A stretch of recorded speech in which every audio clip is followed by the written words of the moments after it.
Jan de Jong. Jan de Jong zaslužan je što je Hrvatska među 10 država na svijetu koja je uvela vize za digitalne nomade i uvrstila ih u zakone. Suosnivač je i predsjednik Udruženja digitalnih nomada Hrvatske. Sa 22 godine osnovao je svoju prvu firmu M+ Group, koja danas važi za jednog od najvećih poslodavaca u regiji. Uspjeh je ponovio sa firmom Web Power Adria, koja je danas vodeći e-mail poslužitelj u regiji. Predavanje na temu Living the Croatian Dream.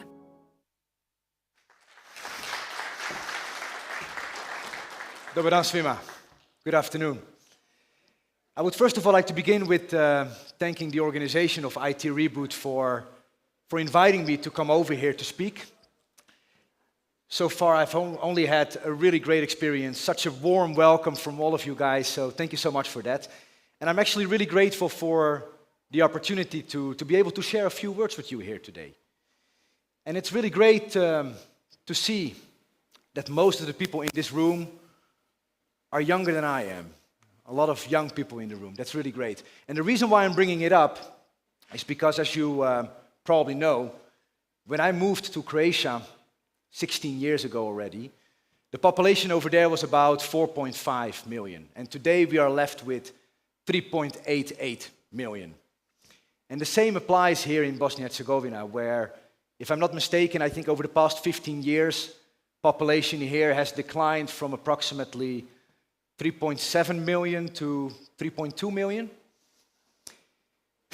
And the other day I mentioned that to my 9-year-old son, and I could see in his eyes that he was completely shocked. And he goes, "Dad, how is it possible that so many people have died?" And I told him obviously that those people didn't die, but that they had simply moved to other countries, mostly very rainy countries, like the Netherlands and Ireland and Germany. I guess we all know the reasons why people are moving. And let me just say that I don't judge. As a matter of fact, I'm one of those that left his home country in order to find happiness and opportunities abroad. I just happened to find them in Croatia. Yeah. As a boy, I was always dreaming about moving to the United States, where I wanted to start businesses with the idea of living the American dream. But as I grew a little older myself, I kind of started disliking the United States. And somehow I ended up in Croatia, where nowadays I live the Croatian dream, as I call it. And very often people are asking me, "Jan, how did you do it? What is the key to success? How did you end up living the Croatian dream?" And when they ask me that question, I always answer them the following. Number one, be different. You, me, all of us, we are all unique. Yet somehow we are all trying so hard to fit in and to act and behave like everybody else. But there is great power in being different. Because if you act and behave like everybody else, you will always end up getting what everybody else gets. So be different. Number two, be fearless. We always try to hold on to the things that we know. And change is always very scary. But the only thing that we can truly control is the way that we respond to the things that are happening around us. And if you have confidence in your ability that you can correctly respond to the things that are happening to you, then there is no need to be scared. So be fearless. And number three, Professor Tatic already mentioned it, get uncomfortable. If you want something you never had, you have to do something you have never done. In other words, there is only growth and progress outside of your comfort zone. So get uncomfortable. Now, I could be standing here and give you textbook examples on what that means or how to do that. What I would rather do is take you with me on my journey on how I moved from the Netherlands to Croatia, started living the Croatian dream by being different, fearless, and by getting uncomfortable. And that journey for me started back in 2006 when I co-founded M+ Group. And M+ Group is a company that was specialized in providing contact center services. So in the beginning, we started selling products and services over the phone. And over time, we also became, let's say, the customer support of the largest companies in the country, like Hrvatski Telekom. So if you needed customer support, you would call the 08 store number, and then you would get one of my colleagues on the phone. Now, I could speak for hours about all the ups and downs that we had to go through. How we had to fight for survival month after month for years. How I had to pour in all my savings into the business in order to pay for salaries. How I just doubled up my capacity, and a couple of months later, I lost my largest client. As you can hear, times were really tough. But I knew that we were moving into the right direction. Year on year, we were doubling our revenues, and fast forward, 9 years later, the company I had co-founded in Split employed more than 400 people in Croatia. And then I got an offer to sell my business. Well, I knew that by accepting an offer like this, that this would lead me straight back into discomfort. I would have to start all over again from scratch. I would have to reinvent myself because of the non-compete. I was no longer allowed to start a call center. And at that very moment, I didn't even know what I was going to do next. But I accepted the offer, and the reason why I was at ease with that decision was because over the years I had learned some valuable lessons. Each time that I would put myself in uncomfortable situations, I would get to meet new people and learn new things. I would get to discover new places, and I would get to create something of value. And I realized that that is what makes me happy and gives me purpose. Right after I sold my business, I started having a lot of mixed feelings. On one hand, of course, I was happy and proud that I was able to build a business of that size and to make an exit from it. But on the other hand, I was feeling very scared. And I remember a conversation that I had with my wife when I asked her, have I, at the age of 31, already achieved the peak of my entrepreneurial career? Is this what I did with M+ Group? Is this the biggest thing that I will ever do in business? Is there perhaps something out there in the future that can overshadow what I've already done in the past with M+ Group? And my wife responded to me in a way where she said, first of all, you need to ask yourself what it means to do something big. Does that mean big revenues? Does that mean big number of employees? Or should you maybe be thinking along the lines of doing something where you can leave a big social impact? And those words stayed in the back of my mind, and after giving it some time, I knew exactly what I wanted to do.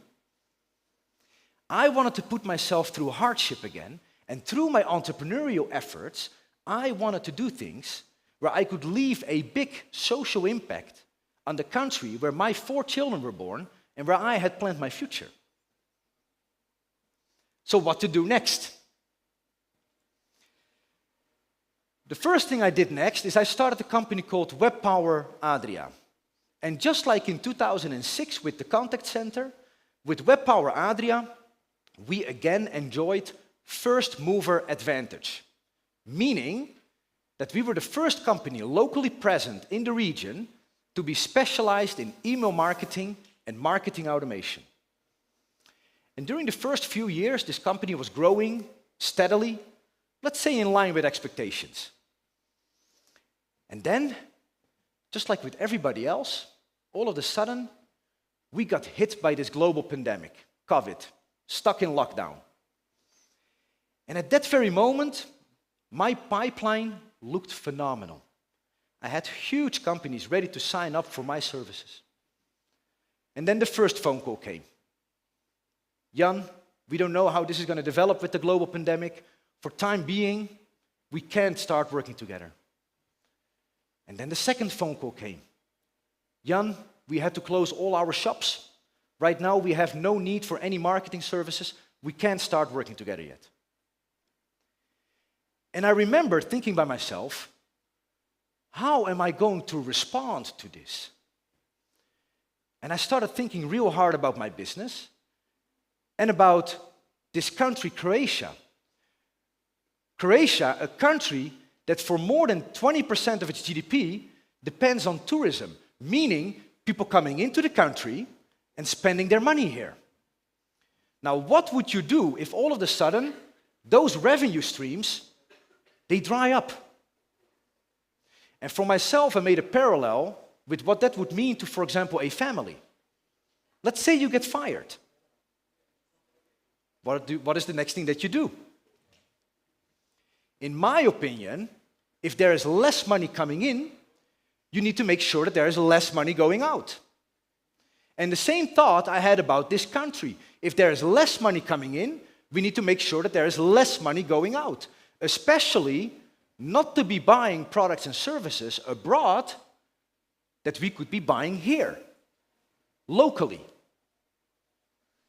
And that was my inspiration to start a Web Power Buy Local campaign, Kupujmo Hrvatsko campaign, where one day on LinkedIn I wrote a post that said, I, Jan de Jong, hereby solemnly swear that for every 25 companies that will switch from services like MailChimp to Web Power, that I was going to hire one full-time employee in Croatia. And that post got so much traction and got covered by all the media, resulting that in the middle of a global pandemic, we were able to onboard 50 new clients, opening up 2 new positions. Well, around the same time, I was asked to participate in a virtual conference called Tourism 5.0. And at that conference, I was going to get the question out of all questions. And that question was, what can we do in Croatia to turn this country into a year-round tourism destination? Now, I had to be very honest with myself and admit that I have zero experience working in tourism. So what I did is I called up a very good friend of mine, Paul Bradbury, the owner of Total Croatian News, and he writes a lot about tourism. And I asked Paul, can you please send me some articles that I can read? Perhaps tomorrow, during that virtual conference, I might even sound smart. And Paul sends me over those articles, which I started reading until late in the evening, and all of a sudden, my eyes fell on 3 words: digital, nomad, tourism. And I thought by myself, this is it. This is what we need to do as a country. If we are opening up our borders every year to welcome 20 million tourists, then why would we not open up our borders to welcome remote work professionals, digital nomads who would want to come to the country not just for a couple of days, but for several months, even all the way up to 1 year? And I mentioned that during the conference. The same evening, that part got covered on the evening news on Dnevnik. And after that, on my LinkedIn profile, I started promoting Croatia to be a perfect destination for remote workers to come here, live here, and to work from here, but for foreign companies and foreign clients. And then one Saturday morning, I woke up early, kids were still in bed, which was also really unique. And I thought by myself, you know what? I'm just going to ask him. I'm going to ask the Prime Minister of Croatia, Andrej Plenković, in an open letter on LinkedIn, if he would be so kind to consider introducing a digital nomad visa. And again, with so much support from the LinkedIn community, all the media started writing about this. And a couple of weeks later, I could indeed confirm that my message was heard. Because I was getting a phone call from Moep. At first I thought they were going to kick me out of the country. But luckily they invited me to come over for a meeting, giving me the opportunity to pitch the idea of introducing such visa. And then something truly amazing happened. First of all, they right away understood how big of an opportunity this was for Croatia. And secondly, they told me in that meeting that they were just about to make some changes to the Alien Act, to the Foreigners Act, and that this would probably be the perfect moment to tag along with additional legislation, and that we could probably do this rather fast. Pazite. 44 days after my open letter on LinkedIn, I also had an opportunity to meet with the Prime Minister himself, who during that meeting told me that he believes that this is where the world is going to, that more and more people will start working fully remote, and that more and more companies are going to be open to the idea of having their staff working fully remote, and that we as a country should be among the first countries in the world to welcome them by granting a staying permit. Well, in the months that have followed, I've been working extremely hard with 7 ministries, and I'm super happy and super proud to share with you all that as of January 1st, 2021, Croatia became the 2nd country in Europe and the 7th country in the world to welcome remote workers by granting them a staying permit up till 12 months, during which they shall not be paying any income tax in Croatia in order to avoid double taxation. And there he is, the big boss of the country, with a tweet making the announcement. Like I already mentioned during the panel earlier, up until now we have received nearly 1,500 applications for the digital nomad permit, coming from individuals from 60 different countries, obviously all non-EU countries. And I believe that this is probably one of the biggest opportunities for Croatia.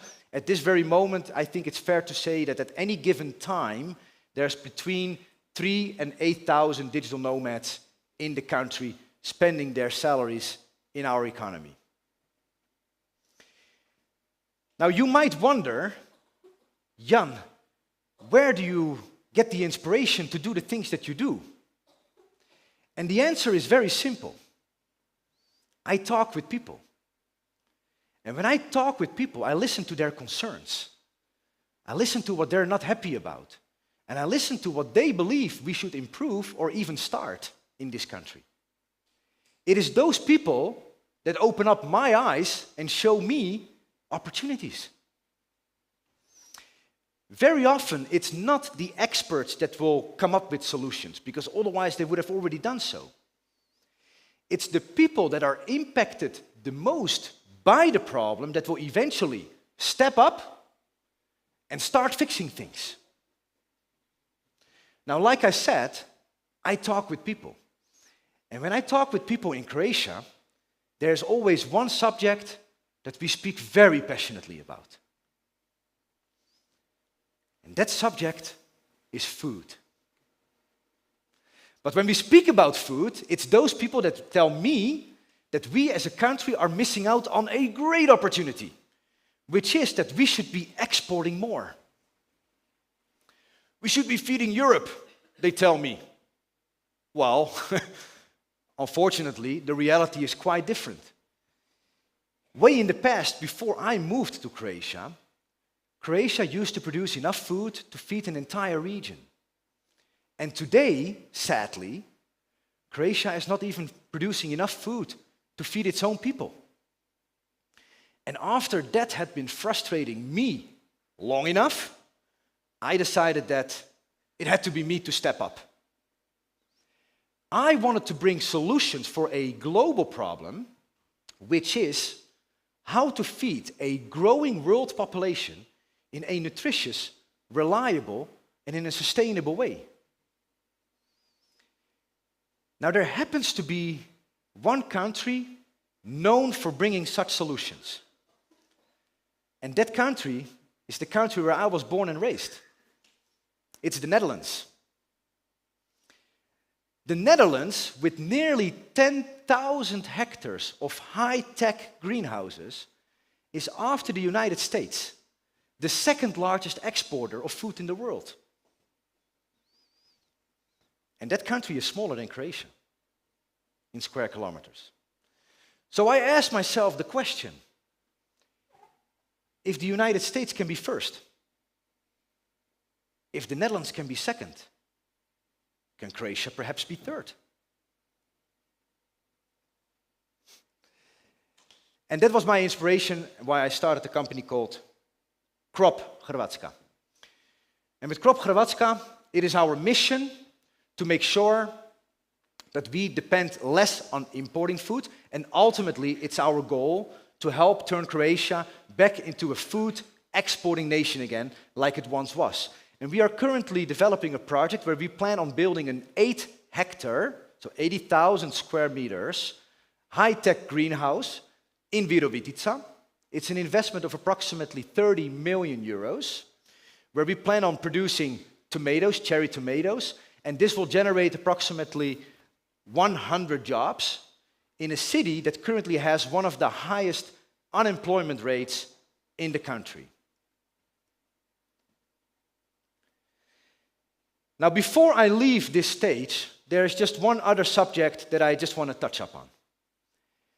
And that is that I personally believe that Croatia, and perhaps also the region, that we have all the ingredients to offer our citizens among the highest standards of living in Europe. And I turned it into my own personal mission, that through my entrepreneurial efforts, I can help prepare Croatia for the next generation, so that my children and all the other children in Croatia don't have to move abroad to rainy countries to find their happiness and opportunities, but that they can find it at home in Croatia. And I'm convinced that we can achieve this if we are prepared to be different, fearless, and ready to get uncomfortable. Thank you so much.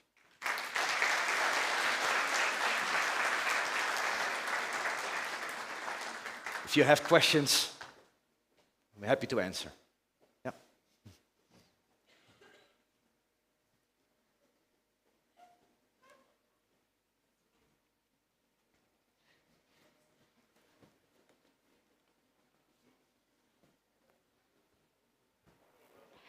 Hello, thank Hey. you for such an inspirational story. It's incredible to see such young entrepreneurials who don't get beaten down when their companies don't succeed or when they move on. It's incredible that you had these ideas going because you were passionate about something you love and wanting to leave something for the future generation. My question is, how you dealt with moving from the Netherlands to Croatia? Was it hard to get used to that mentality? How did you know what the people needed there, since you were from such a different environment and everything? I want to know your personal struggle through that, because I'm sure there's some other young people here who have done that or are going through something similar, or in case they go through that, to know at least remotely how to deal with it. Yeah.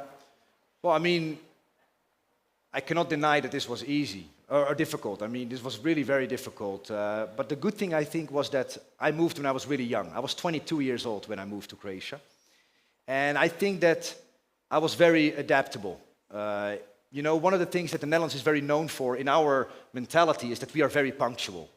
You know, if we meet each other at 8 o'clock, we meet each other at 8 o'clock, and not 10 past 8, and definitely not 9 o'clock. And then I happened to move to Split, out of all places. So I think that in Dalmatia we are kind of characterized as lazy, and showing up late is a very common thing. And in the beginning, yeah, this was very frustrating to me. And over the years, I just learned to accept it. And actually, Paul Bradbury, the man that I referred to earlier, the owner of Total Croatian News, he has a very beautiful saying, and it says, don't try to change Dalmatia, but do expect Dalmatia to change you. And I think that that is really true. I really think that, that I had to adjust myself to be living here. And then once you embrace this lifestyle, yeah, then for me it's very hard to go back to the Netherlands. Every time when I go back to the Netherlands, I feel that I'm no more a local in the Netherlands. Even though, I mean, I feel kind of like stuck in between. I'm no longer a local in the Netherlands, and still I'm a foreigner in Croatia. Also because my Croatian language skills are not fluent. I mean, razumijem puno I pričam malo hrvatski.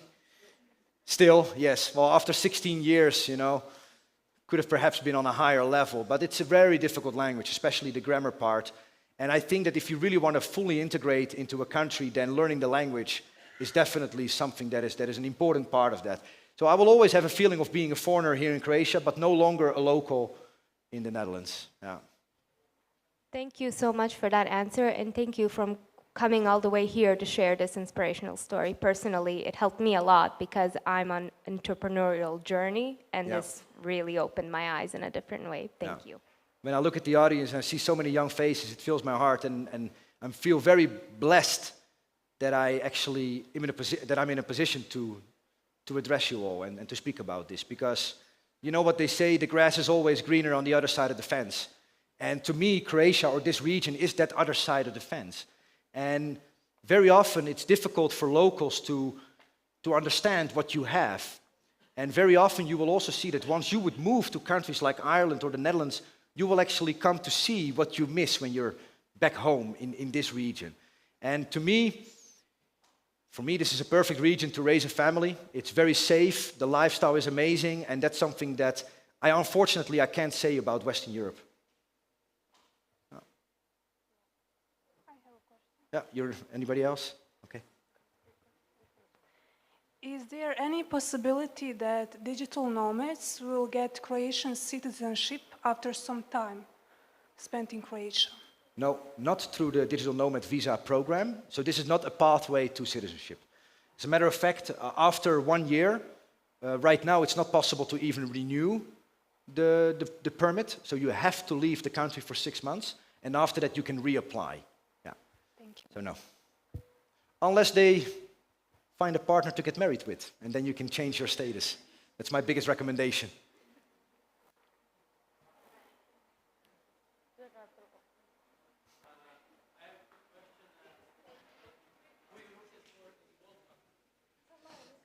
It's a very simple answer. I will support Croatia at any given time, at any match, unless they're playing against the Netherlands. Then I have to support the Netherlands. And I'm happy to share that my 9-year-old son, whose mother is Croatian and father is Dutch, that I trained him well from the beginning onwards to only support the Netherlands when they're playing against each other. Yes.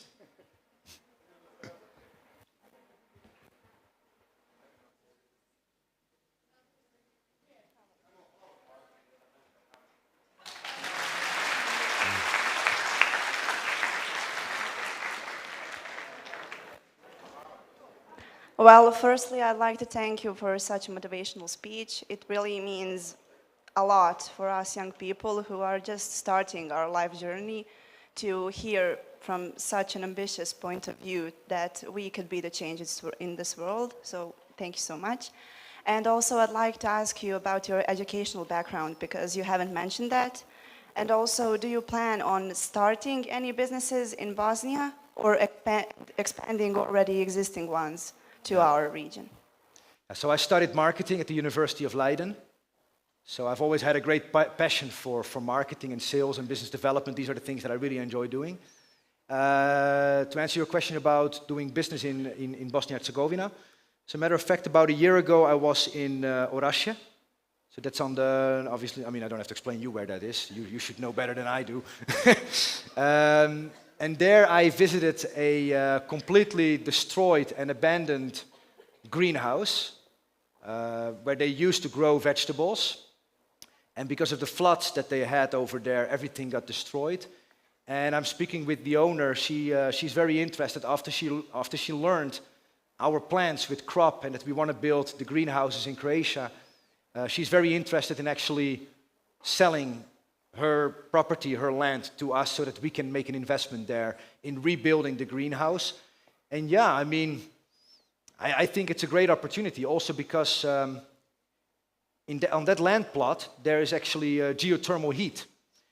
So that means that there's hot water in the ground, and that we can use that instead of burning gas, Russian gas, to warm up your greenhouse. You can actually take hot water out of the ground, which is pretty much free of charge, so it's a lot cheaper and it's more sustainable. And that is an opportunity that is being offered in the entire northern part, let's say Slavonian area of Croatia, but also the part of Bosnia and Herzegovina just below that. You have geothermal heat, and just like I think that in the future, fresh water, that we also have a lot here, will be the future oil, and geothermal heat will be the future gas. So I think that you have a lot of really great natural resources that could be used for becoming a very significant producer of fresh vegetables. And then if you look at the geographical location, and if you take, for example, 400, 500 kilometer radius from Slavonia or northern part of Bosnia and Herzegovina, you have Beograd, Budapest, you have Ljubljana, you have Vienna, you have Zagreb. So you have millions of people to feed. And those people are right now mostly getting their vegetables from either the Netherlands or from Spain. So you have a lot of actually competitive advantage in this area if you would be able to manage that. And of course, you know, bureaucracy is often something that people bring up as a showstopper, or it makes it very difficult to start a business. And whenever I think about that, yeah, bureaucracy is not easy here. But at the same time, for example, I would never start a greenhouse in the Netherlands because there's already 10,000 hectares over there, and there's so much competition. And then if you look at this region, there's pretty much no competition. Right now, I think in entire Croatia, there's 65 hectares of high-tech greenhouses. So I can start something like that, I can continue to develop it, and if I do it very well, then maybe in 10 years from now or 15 years from now, I could potentially be a very strong market leader. And that opportunity has already been long gone in the Netherlands. You cannot do that. And the flip side, of course, the other side of the medal is that you have to deal with this bureaucracy. And for that, I simply surround myself with very smart people that love to handle paperwork, something that I don't enjoy doing. So I have a great lawyer, I have a great accounting office, I have a great company that is handling the fundraising, that is supporting me with the fundraising. And they simply believe and they want to follow my ideas and my vision that I have for this company. And then I'm kind of like the bridge between the Netherlands and Croatia, or this region, let's say. So my idea is that I want to bring money from the Netherlands, I want to bring the technology from the Netherlands, and then I want to bring the knowledge on how to run a greenhouse from there to here. And then okay, I can continue talking about this for hours, but for me, the ultimate goal would be that, you know, right now you have people from Virovitica, they would move to Zagreb, they would study economics so that they can actually get an office job in Zagreb. If in 20 years from now, if we can accomplish that those individuals that are born and raised in Virovitica, if they would go study agriculture in Osijek, and if they then would go back to Virovitica and manage a greenhouse and make far more money doing that than being an office clerk in Zagreb, then I think that we can say that we have a mission accomplished. Slavonia, in my humble opinion, if you put your money on agriculture, should be the richest županja of Croatia. Thank you so much. Yeah. Hello, I have Hi. a question. How much do you work because of all of these companies? Do you have time for the family and this work and private life balance? It's a very good question, and I'm happy to say that I've never worked less in my life than I am today. Yeah. So first of all, in our business, Web Power, we were among the first companies in Croatia to introduce a 4-day work week for a full-time salary. So we are working 4 days a week, 8 hours a day, so 32 hours in a week for a full-time salary. And that's again, you know, referring to the importance of being different. So I wanted to be different than all the other companies in Croatia by offering this 4-day work week. And even though I'm involved in many things, Web Power, Crop, the Udruga Digitalni Nomadi, but I always organize myself in a way that those companies do not depend on me. the number one objective in every business that I always start is that the first thing I need to do is I need to replace myself. And because very often what you see when you grow your business, very often owners are the reason why a company doesn't continue to grow. We are our own worst enemy. We are our own bottleneck. Very often, I'm not, but very often you see business owners that are perfectionists. And they talk about it in a way like it's a really good thing to be a perfectionist. And I honestly think it's a very limiting thing to be a perfectionist because you are not able to delegate things. Now, I can tell you that while I was sitting here, I just got a message that we got a new client in Web Power, and I don't even know which company that is. So the business can continue, we can continue doing business development, and we can continue servicing clients also if I'm not there. And that's very important. You don't have to have a control under everything. No, I always tell my people, I'd rather have you ask for forgiveness than for permission. Yeah, I really want you to go and do it. And empower. I always empower the people to make their own mistakes and to learn. And otherwise, again, if I would be a control freak, and if I would want to have everything under control, first of all, I wouldn't be able to be here. I would have to be now with my people. And I don't want to manage a company like that. I'm okay in the beginning, first few years. You as a business owner, it's important that you work very hard for your business. But after that, your business needs to work very hard for you. And the only way to do that is by taking a step back and letting other people take control and manage the company. Yeah. And do you recommend for these young people to have courage to start their own job, not to work for office job from 8 to 4, but to be either the freelancers or to have their own business? Well, I mean, entrepreneurship, in my opinion, it's a lifestyle. It's not for everybody, especially in the beginning. It's extremely tough. You wake up thinking about the business, you go to bed thinking about the business, and simply, there are people that they don't have either that level of ambition or they are simply not passionate about starting something for themselves. And thank God, not everybody wants to be an entrepreneur. We also need people to work in companies. But I do believe that entrepreneurs are the change makers, are the individuals that can really move a country forward. And sometimes people would tell me like, well, entrepreneurship, it's very risky. You're taking a risk by being an entrepreneur. But what I say to that is that, well, actually, by being an entrepreneur, I just put my money on myself. I bet on myself. I bet that I can do it better than my employer could. Because let's face it, being an employee is also very risky. If the company is not performing well, you're the first one to go out. And if the company is doing very well, then okay, you might get certain promotions. But the person or the people that really have the upswing potential to benefit the most are the ones that are owning the shares. So in terms of risk, I would say it's, instead of betting your money on somebody else, you bet your money on your own. And in terms of risk, it's similar, but entrepreneurs have the upswing potential. And I guarantee you that I would never be able to live what I call Croatian dream if I would be working 40 hours a week for somebody else. Yeah. So my answer is yes. I definitely recommend you, if you want that kind of a lifestyle, to start your own business. Yeah. So I have a question. So I see a lot of people moving here from this region to west to work for salary, and a lot of people like you moving from west to this region to open a company and so on. And I want to expand the thing you mentioned. It's easier here to succeed in business than in west because of competition.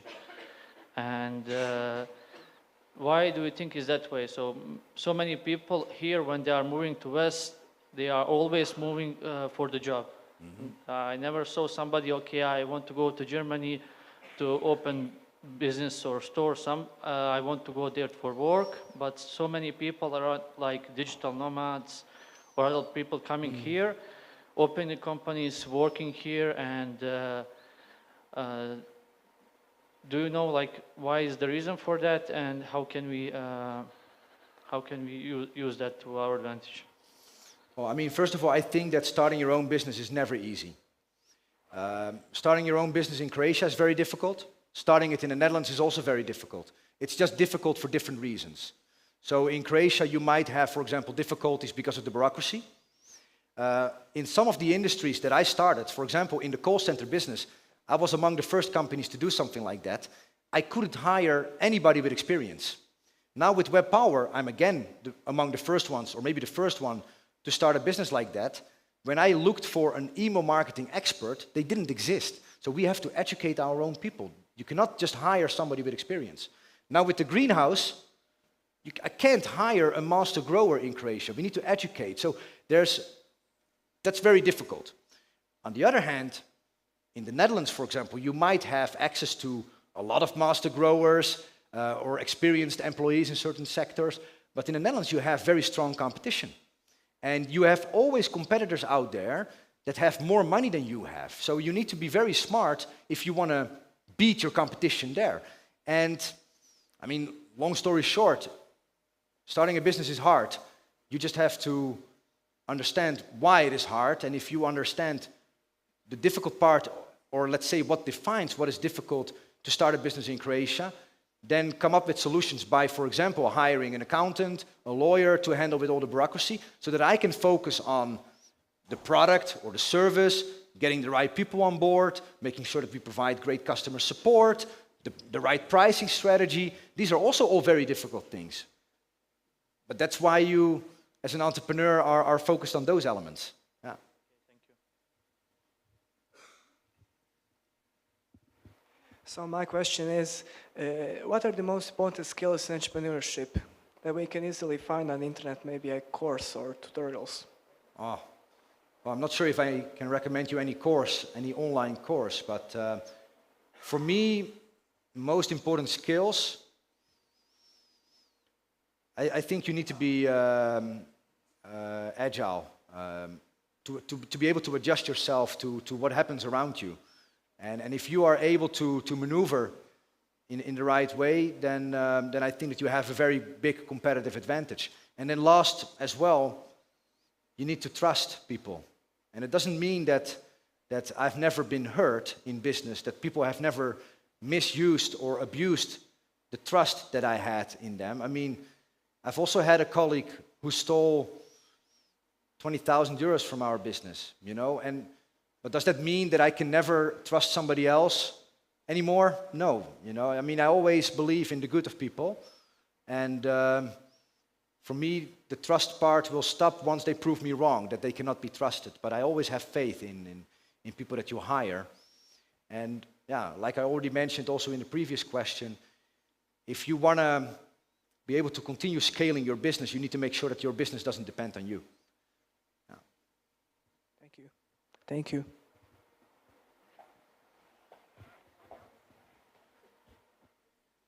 Anybody else? Yeah, over there, other side.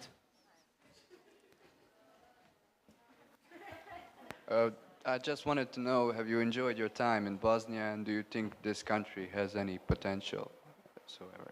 Yeah. Absolutely. No, I mean, I've never been in Travnik, but it's not my first time in Bosnia-Herzegovina. I've been several times also to Mostar and to Sarajevo, Jahorina, Orašje, obviously. And my very first business partner, who I met in the Netherlands, he's actually from Gornji Zovik near Brčko. So I've been around here. And, you know, talking about the potential of a country, the answer is absolutely yes. But especially for entrepreneurs. I don't think that you would necessarily want to be an employee in this country, because very often employee benefits are not really great, salaries are not really great.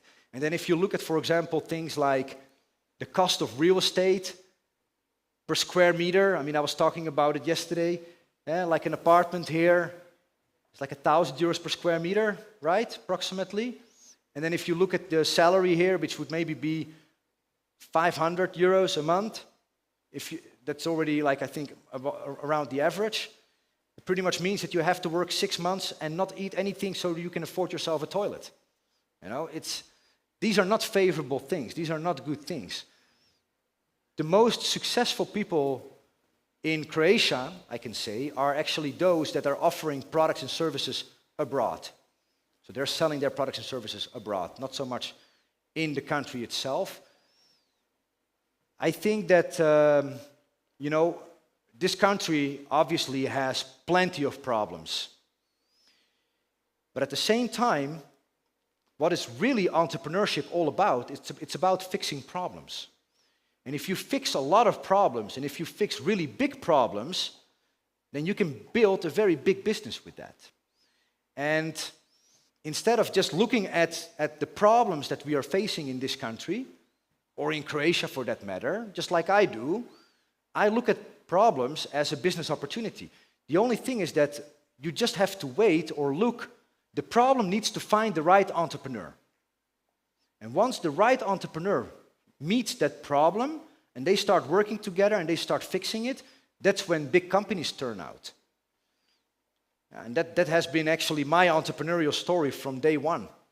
Whenever there was a problem, I started fixing it, and these companies turned out into some of them really big companies. M+ Group, the company I founded as a 22-year-old, after I sold it, they did some mergers and acquisitions. They did a listing on the Zagreb Stock Exchange.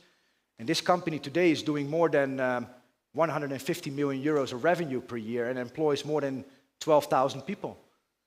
Yeah, and that's a company that started by me literally carrying a computer in a very small, tiny office on Krbavska 29 in Split. And these kind of opportunities, it's hard to find those opportunities in countries where we say there are not so many problems there. Go do that in the Netherlands. Good luck to build a company literally from 0 to 12,000 in 15 years. Yeah. All right, thank you. That's it? That's it. Yeah? Okay, thank you. I think, is there anyone else who wants to ask question, Mr. De Jong? Yeah, here. Okay. I'll just get back.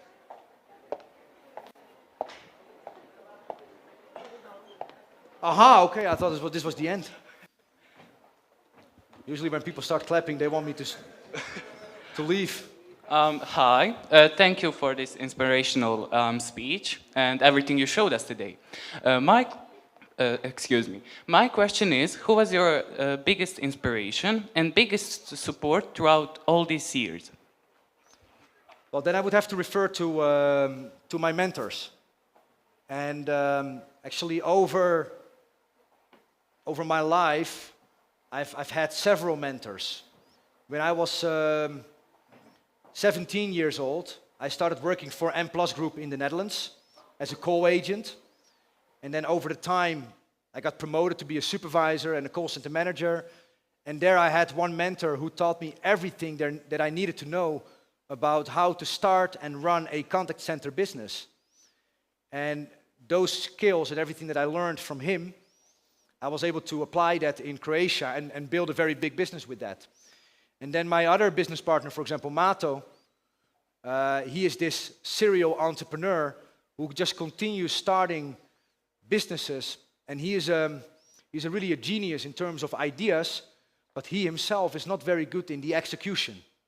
So what he does is he always surrounds himself with people that are maybe not as creative in terms of ideas as he is, but he surrounds himself with people that are very good at running business operationally. And that's also something that I learned. As I get older myself, even though I'm only 38 right now, but I can definitely not imagine myself working today 80 hours a week like I used to. And as I'm starting to work less and less, my creativity actually and the impact that I have while working less is getting bigger. But I do need to surround myself with people that are very good in the execution of what I have in my brain. And over the years, I usually just surround myself with mostly very positive people, which entrepreneurs very often are, right? That's why what I love about entrepreneurs. Whenever you meet entrepreneurs, we never discuss problems. We always discuss opportunities. And by surrounding yourself with the right people, you know what they say, I think, it's like you are the average of the 5 people that you surround yourself with. So surround yourself with 5 amazing people, so you become the average of what they are. And, you know, over time, you also need to understand that as you are developing yourself, sometimes it happens that you also outgrow your own mentor, and that's okay. And then it's time to move on and to find other people that are inspirational to you. Anybody else? Do I have to leave again? Okay. My question is, what is your feedback after your job? What is my feedback on? After your job. I'm not sure if I understand the question. What is my feedback? After in your job. After doing my job? Yes. What is the feedback that I'm getting from whom? Yeah. From my wife? From? People, other people. Well, I mean, what I try to do is I try to create beautiful businesses. And I try to create environments where people feel safe and where they feel inspirational and able to grow. And in general, I mean, of course, obviously not everybody, but in general, I would say that people are quite happy that I came to Croatia and that I started those businesses and that I create not just opportunities for myself, but also for many other people. So in general, the feedback is good, but also I have a fair amount of haters on social media. So they once in a while harass me with abusive messages, but that only confirms that I'm doing something right. Yes. Mr. De Jong, wow. It was very inspiring, especially for these young people. Thank you very much for that. Thank you. Thank you so much. Dakle, iza nas je jedan jako uspješan dan, vrlo zanimljiv, predavanja, paneli, druženje, tako da sutra u 10 sati počinjemo sa novim panelom sa nazivom IT sektor kao pokretač razvoja lokalne zajednice. Vidimo se, nadam se da ćete doći spremni s mnogo pitanja. Ugodan dan.